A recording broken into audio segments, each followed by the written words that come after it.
Saan galing yun? Malakas ng bato. Parang amoy sunog sa labas. Tingnan natin. Baka mamaya may nangyayari na dito ah. Dito ko na... Ayun oh! Tingnan may bintana nasusunog.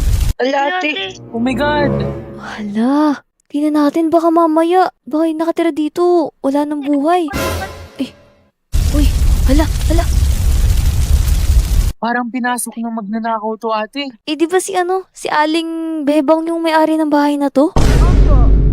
Wala pa naman si Aling Bebang ngayon kaya baka nanakawan nga siya ate. Oo nga. Naku. Wala pa naman. Wala ding CCTV dito, di ba? Kaya nga, tsaka mukhang mayaman kasi talaga si Aling Bebang eh. Parang nakuhanan ata siya ng mga gift dito. Kailangan mahuli natin yung mga gumagawa nito kasi parang tayo lang yun nandito sa taon natin eh. If ate, yung sinabi ni Matt kanina na magnanakaw, baka ayun yung pumasok dito sa bahay ni Aling Bebang.